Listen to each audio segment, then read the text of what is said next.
Évangile de Jésus-Christ selon saint Marc.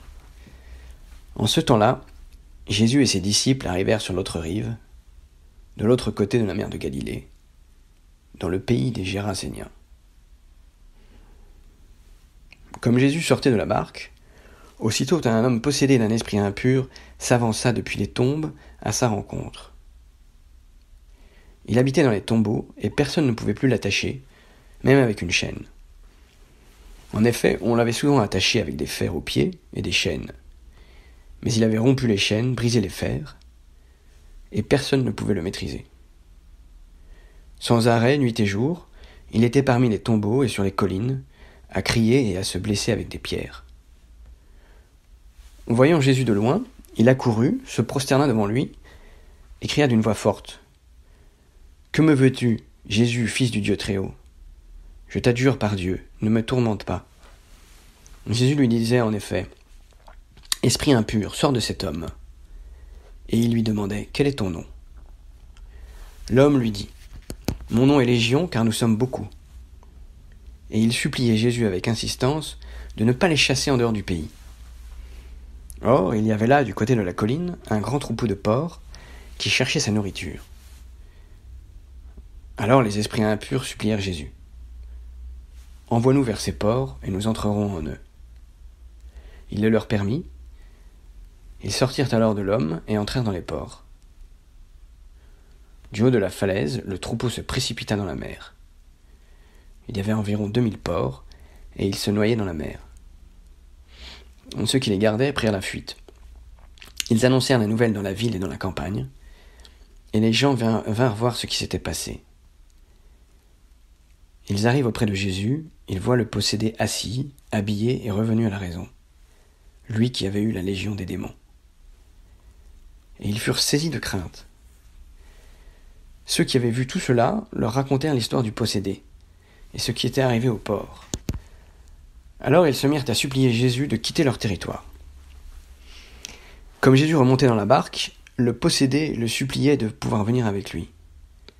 Il n'y consentit pas, mais il lui dit : « Rentre à la maison, auprès des tiens, annonce-leur tout ce que le Seigneur a fait pour toi dans sa miséricorde. » Alors l'homme s'en alla, il se mit à proclamer dans la région de la Décapole ce que Jésus avait fait pour lui, et tout le monde était dans l'admiration.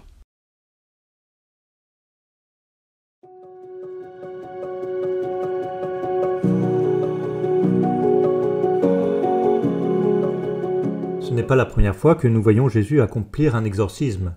Dans l'évangile de Marc, c'était même le premier miracle accompli par Jésus dans la synagogue de Capharnaüm. La scène avait déjà été assez impressionnante, mais bien moins que celle de cet homme infesté par ces milliers de démons. Le processus de l'exorcisme aujourd'hui semble un peu plus développé qu'il ne l'était à Capharnaüm, mais il ne fait que mettre en évidence d'une manière plus éclatante la victoire de Jésus. La légion est expulsée et les porcs périssent dans la mer. Non seulement le démoniaque est exorcisé, mais il devient même un missionnaire qui annonce l'évangile dans toute la Décapole. Ce puissant miracle de Jésus doit nous inviter à une grande espérance. Rien n'est impossible à Dieu. Jésus pourra triompher en nous de toutes les difficultés, et celles qui paraissent les plus grandes pourront donner lieu aux plus grandes grâces. Alors n'ayons pas peur de croire aujourd'hui à la puissance de Dieu à l'œuvre dans le monde.